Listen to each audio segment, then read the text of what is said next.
नमस्कार। निःशुल्क ज्योतिष परामर्श केंद्र में आप सबका स्वागत है। आज दिनांक 16 नवंबर 2024 शनिवार। मेरा मोबाइल नंबर 8005817305। आप लोगों की कोई भी समस्या हो तो आप व्हाट्सएप पर अपना नाम, अपनी समस्या, अपनी जन्म दिनांक, जन्म समय और जन्म पता लिख करके भेज दीजिए। समय मिलने पर, आपका नंबर आने पर व्हाट्सएप पर आपको जवाब दे दिया जाएगा। आपसे निवेदन है, कृपया फ़ोन ना करें। दूसरा, आपसे मैं बार बार हर वीडियो में निवेदन करता हूं कि विश्वास सबसे बड़ी चीज़ है। आज यदि हमने दुनिया में सबसे ज़्यादा कोई चीज़ खोई है तो वह है विश्वास, और यही कारण है हमारी समस्याओं का, क्योंकि हम किसी पर विश्वास नहीं कर सकते कि हम किसी को अपनी समस्या बता सकते हैं या नहीं, और यदि बता सकते हैं तो उसका समाधान सही मिलेगा या नहीं, जो समाधान मिलेगा वह हमारे काम आएगा या नहीं। इसी विश्वास के कारण हमारे आसपास की ऊर्जा हमारे विपरीत प्रभाव देती है और हमें नुकसान होता है। इसलिए मैं आप लोगों से निवेदन करता हूं कि अपने संस्कारों को समझिए, पहचानिए और विश्वास कीजिए। जिस किसी पर आपको विश्वास हो, चाहे वह आपके शिक्षा का क्षेत्र हो, धन का क्षेत्र हो, कार्य का क्षेत्र हो, परिवार का क्षेत्र हो, ज्योतिष का क्षेत्र हो, बीमारी का क्षेत्र हो, डॉक्टर, वैद्य, किसी भी तरीके का, मकान से संबंधित कार्य, किसी भी कार्य से संबंधित, आप उस क्षेत्र में जिस व्यक्ति पर विश्वास करें, जिसे अपना गुरु माने और अपने मन से ये विश्वास करें कि ये व्यक्ति मुझे सही राय देगा, तो आप निश्चित रूप से मानिए, वह व्यक्ति आपका कितना भी बड़ा शत्रु क्यों नहीं हो, वह आपका कितना भी बुरा क्यों नहीं चाहता हो, लेकिन फिर भी उसके बताए हुए मार्ग से आपको हमेशा फ़ायदा ही होगा, नुकसान नहीं हो सकता। ऐसा मेरा विश्वास है। इसलिए आप लोगों से निवेदन है, विश्वास हो तो ही किसी से सवाल कीजिए, अन्यथा मत कीजिए।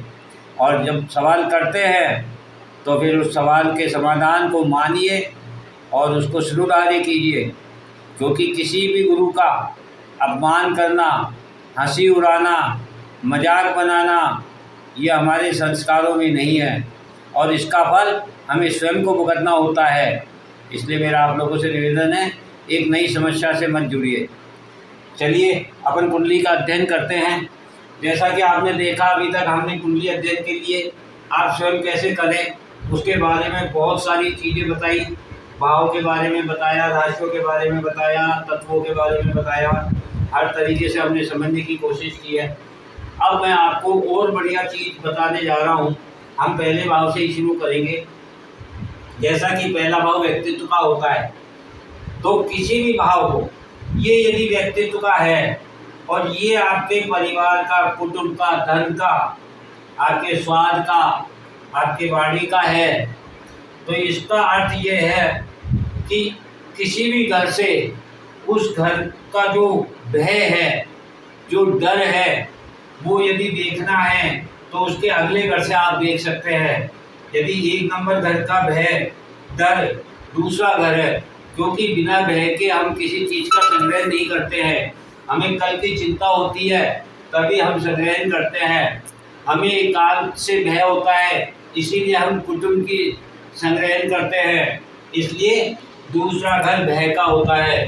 तो किसी भी घर का भय देखना है आपको, डर देखना है, तो उससे अगले घर को देख लीजिए। आपके व्यक्तित्व का डर आपको कुटुंब को संग्रह करने, धन को संग्रह करने के लिए भयभीत करता है। ठीक इसी तरीके से आपके कुटुंब को संग्रहण करने के लिए आपका पराक्रम बेहतर उत्पन्न करता है आपको। इसी तरीके से आपका पराक्रम अपनी सुख सुविधाओं को लेकर भयभीत रहता है। आपकी सुख सुविधा, आपका इमोशनल, आपकी आत्मा को लेकर भयभीत रहता है, आपकी संतान को लेकर भयभीत रहता है, और आपकी संतान ऋण रोग शत्रु को लेकर भयभीत रहती है, और आपका ऋण रोग शत्रु आपके पार्टनर को लेकर, आपके जीवन को बदलने वाले व्यक्ति को लेकर, आपके समकक्ष, आपके सामने खड़े व्यक्ति को लेकर भयभीत रहता है और आपका पार्टनर आपकी साधना से भयभीत रहता है, आपके एकांत से भयभीत रहता है और आपकी साधना आपके धर्म से भयभीत रहती है और आपका धर्म आपके कर्म से भयभीत रहता है और आपका कर्म आपके कर्म फल से भयभीत रहता है और आपका कर्म फल आपके मोक्ष और मुक्ति से भयभीत रहता है। इस प्रकार से आप अपनी कुंडली में किसी भी भाव के भय को देखना है, डर को देखना है, तो आप उसके अगले घर के प्रभाव को देख सकते हैं। और ठीक इसी प्रकार से आप किसी भी घर से 12वां घर जो है वह व्यय का होता है, मुक्ति का होता है। अर्थात आपको किसी भी भाव का व्यय करना है जो आपको परेशान कर रहा है, जो आपको दुखी कर रहा है, जो आपको समस्या उत्पन्न कर रहा है, उस चीज़ का यदि आपको व्यय करना है, उससे मुक्त होना है, तो आप उसका 12वां भाव देख सकते हैं। जैसे कि आपका कुटुंब यदि आपको परेशान कर रहा है, यदि आप एकांत में होना चाहते हैं, तो आपको अपने व्यक्तित्व का व्यय करना होगा, क्योंकि जब आप अपने व्यक्तित्व का व्यय कर देंगे तो आप अकेले हो जाएंगे और अकेले होकर कुटुंब से छुटकारा पा लेंगे। ठीक इसी प्रकार से यदि आपको अपने पराक्रम का व्यय करना है, तो आपको अपने संग्रहण की चिंता से मुक्त होना होगा, तभी आप पराक्रम को व्यय कर सकते हैं। आपको पराक्रम नहीं करना होगा, क्योंकि जब आपका कुटुंब होता है तभी आपको पराक्रम दिखाना होता है। ठीक इसी प्रकार से आपको यदि सुख नहीं चाहिए, तो सुख का व्यय आपका पराक्रम है। जब आप अपने पराक्रम का व्यय करेंगे तो आपका सुख आपको प्राप्त होगा। इस प्रकार से आप देख सकते हैं हर घर का 12वां भाव अर्थात उसके पिछले वाला भाव जो है वह व्यय को दिखाता है और अगला भाव भय को, डर को दिखाता है, जो हमें संग्रहण की प्रवृत्ति देता है।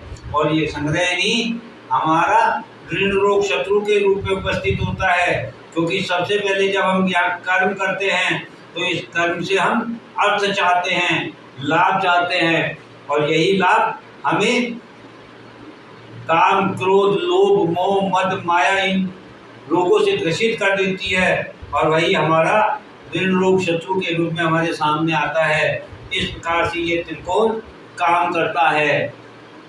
2, 6, 10 दूसरा भाव, छठा भाव और 10वां भाव। इस प्रकार से आप अपनी कुंडली का अध्ययन कर सकते हैं। आज हमने 2 भावों की चर्चा की। यदि भय से मुक्त होना है तो हमें दूसरे भाव को, अगले भाव को देखना होगा, और यदि किसी चीज़ से हमें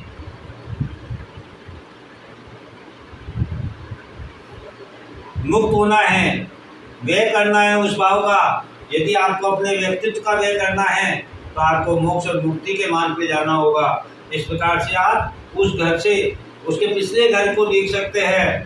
तो अगला घर भय को दिखाता है और 12वां घर व्यय को दिखाता है। इस प्रकार से आज हमने 2 भावों के बारे में जाना। अब आप अपनी कुंडली में किसी भी भाव को देख करके आप समझ सकते हैं कि कौन सा भाव तो आपको भय देगा, धन देगा, संग्रहण देगा, अर्थ देगा, और कौन सा भाव आपका व्यय कराएगा। आपके व्यक्तित्व का व्यय करना हो, धन का व्यय कौन करेगा? आप करेंगे। पराक्रम का व्यय कौन करेगा? आपका धन करेगा। आपके सुख का व्यय कौन करेगा? आपका पराक्रम करेगा। आपकी आत्मा का व्यय कौन करेगा? आपका मन करेगा। आपके ऋण रोग शत्रु का व्यय कौन करेगा? आपकी बुद्धि, आपका विवेक। आपके ऋण रोग शत्रु का व्यय कौन करेगा? आपका पार्टनर, जिसको आप सामने देखते हैं, जो आपको परिवर्तित करने में सक्षम है। आप इस प्रकार से आप ये देख सकते हैं।